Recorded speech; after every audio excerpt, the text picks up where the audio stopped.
Pada tanggal 14 Agustus 1945, Jepang menyerah tanpa syarat kepada sekutu. Berita tentang kekalahan tersebut sangat dirahasiakan oleh Jepang. Bahkan semua stasiun radio disegel oleh Jepang. Tapi ternyata siaran tersebut tertangkap di Indonesia dan Sultan Syahrir mendengarnya.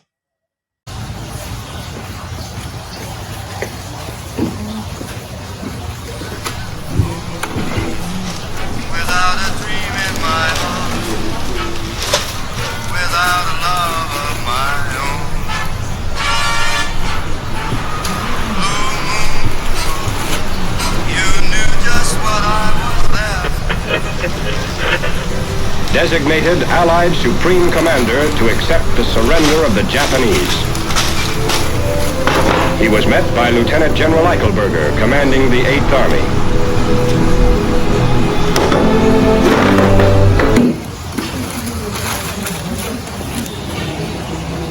Sore hari setelah mendengar berita kekalahan Jepang, Sultan Syahrir dan para pemuda mengadakan rapat di Jakarta.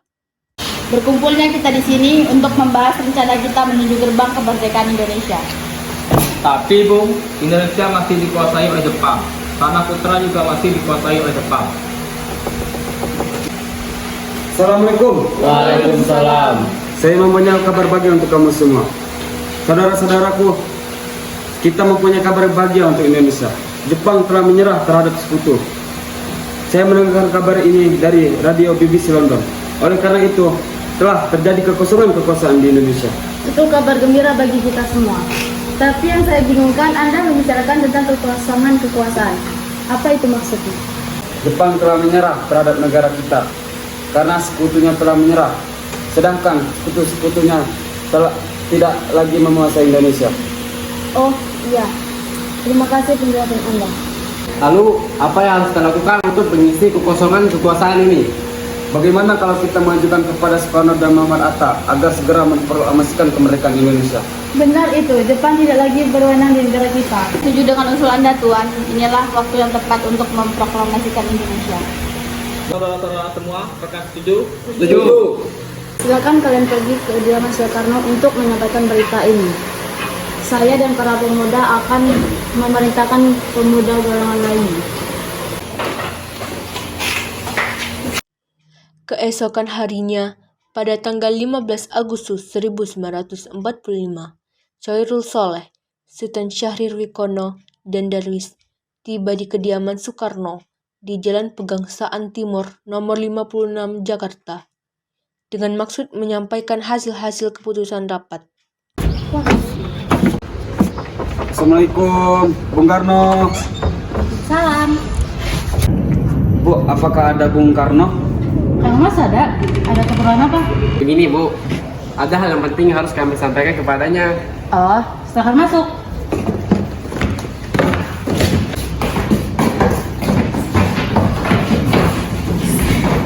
Sebentar, saya panggilkan Kang Mas dulu ya. Kang Mas, ada yang datang mencari. Siapa? Para pemuda datang mencari. Di bibir Bisara, ketik katanya. Baiklah, saya akan menemui dia.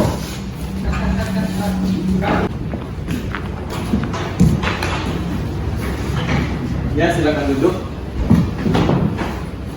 Ada maksud apa kalian datang ke sini? Begini Bu, saya mendengar Jepang telah menyerah terhadap sekutu dari radio BBC London. Kita tidak bisa begitu saja menetapkan proklamasi kemerdekaan Indonesia, dan kita harus merapatkannya di dalam rapat PPKI. Kita tidak bisa membahas ini dalam rapat PPKI karena PPKI dibentuk oleh Jepang. Dan kemerdekaan Indonesia harus ada usaha dari rakyat Indonesia. Bukan begitu, kita harus merapatkannya di dalam rapat PPKI, dan DPKI tugasnya mempersiapkan kemerdekaan Indonesia. Apakah kita harus menunggu Jepang untuk kemerdekaan bangsa ini? Kita bisa, Bu, untuk kemerdekaan bangsa ini dengan kita. Jika terjadi pertumpahan darah, bagaimana cara kita untuk mempertahankan kemerdekaan? Bayangkan, bagaimana kita akan tegak di atas kekuasaan sendiri. Semakin cepat kita memproklamasikan kemerdekaan kita ini, semakin bagus. Baiklah, kalau begitu saya akan merapatkannya dengan golongan tua terlebih dahulu. Baiklah, kami mohon undur diri. Ya, terima kasih. Karena masing-masing mempertahankan pendapatnya, keempat orang golongan muda tersebut berpamitan kepada Bung Karno. Mereka bergegas meninggalkan kediaman Bung Karno dengan wajah kesal. Kemudian Bung Karno meminta para golongan tua untuk datang ke kediamannya dan membicarakan permasalahan tersebut. Bagaimana Bung? Para pemuda ingin segera memproklamasikan kemerdekaan. Tapi kita gak boleh gegabah, Bung. Kita butuh waktu untuk mempersiapkan semuanya dengan matang, agar tidak terjadi sesuatu yang tidak diinginkan. Ya, saya setuju. Menurut saya yang terpenting sekarang adalah menghadapi sekutu yang hendak kembali berkuasa di negeri ini. Selain itu, masalah kemerdekaan yang akan diatasi di sidang PPKI tanggal 18 Agustus mendatang. Gimana, Bung? Ya, lagi pula mereka juga masih muda. Cara berpikir mereka masih pendek. Kita harus melihat ke masa depan agar kita bisa mempersiapkan dengan matang. Kalau tidak, bagaimana nanti jika semuanya berantakan? Baiklah, Bung. Berarti kita semua sepakat. Baiklah, kita sepakat. Meski berat hati dan keputusan Soekarno, para pemuda yang telah meninggalkan kediaman Soekarno tetap tidak putus asa. Mereka pun menyusun strategi bagaimana membujuk Soekarno dan Mohatta untuk memproklamasikan kemerdekaan sesegera mungkin. Akhirnya mereka memutuskan untuk mengasingkan kedua tokoh tersebut ke Rengas Dengklok agar terhindar dari pengaruh Jepang di Jakarta.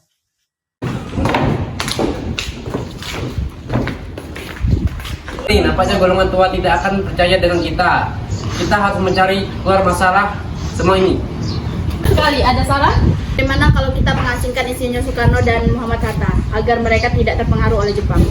Baik, di mana kita akan mengasingkan mereka, Bung? Bagaimana jika melakukannya di Rengas Dengklok? Bagaimana saudara-saudara, apakah setuju? Setuju. Oleh karena itu, marilah kita melakukannya malam ini. Para pemuda pun menyetujui ide Darwis tersebut. Pada malam hari, Insinyur Soekarno dan Mohatta dibawa oleh sekelompok pemuda menuju Rengas Dengklok. Rombongan ini berangkat dari kediaman Soekarno yang dikawal oleh pasukan peta di bawah pimpinan Darwis. Ya, ada apa? Jadi gini, Bung. Ada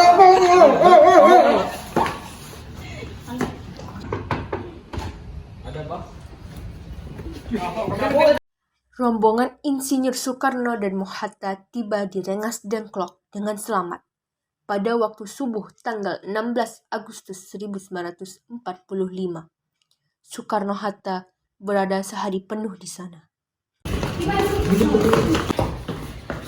Hatta, apa tujuan kalian membawa kami ke sini? Maaf atas kerancangan kami ini, Bung. Kami ingin membicarakan kembali tentang proklamasi. Bukankah Soekarno sudah mengatakan masalah ini akan dibahas di sidang PPKI? Kenapa harus PPKI? PPKI itu kan buatan Jepang. Kami ingin memproklamasikan kemerdekaan tanpa campur tangan Jepang. Pendapat ini benar, namun kita terlalu dini untuk memproklamasikan kemerdekaan. Kita masih membutuhkan bantuan Jepang. Nah, jika janji Jepang hanya janji manis belakang, apa yang harus Anda lakukan? Apakah selamanya kita harus menunggu janji Jepang? Kita harus memproklamasikan kemerdekaan sekarang juga. Masyarakat kita berhak bebas dan inilah saatnya. Tenang. Ini bisa kita bicarakan dengan kepala dingin. Baik, Bung. Lepaskan ikatan dia. Bung, lepaskan. Saya setuju, kita akan memproklamasikannya besok. Saya setuju. Selesailah perundingan di Rengas Dengklok. Semua anggota golongan tua maupun muda kembali ke Jakarta untuk membahas lanjut rencana proklamasi kemerdekaan tanggal 17 Agustus 1945.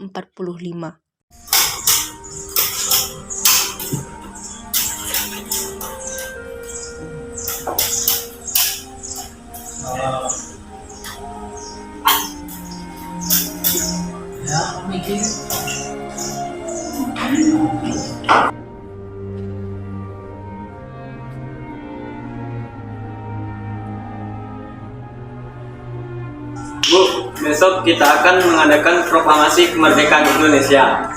Oh iya? Tapi kan kita belum punya bendera. Bagaimana kalau ibu aja yang menjahitnya? Baiklah.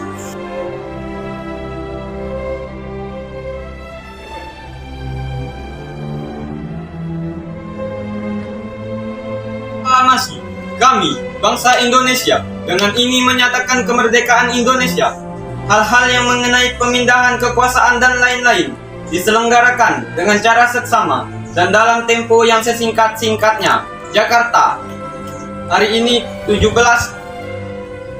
bulan Agustus tahun 1945, atas nama bangsa Indonesia, Soekarno-Hatta.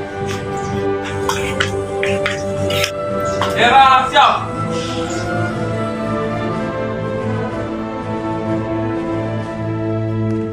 Peristiwa proklamasi tak berlangsung lama, namun peristiwa itu telah mengubah segala sendi kehidupan bangsa Indonesia. Peristiwa proklamasi kemerdekaan telah menjadi momentum puncak kemerdekaan bangsa Indonesia. Oleh karena itu, kita sebagai generasi penerus bangsa, kita harus membalas budi para pejuang tanah air lalu dengan cara mempertahankan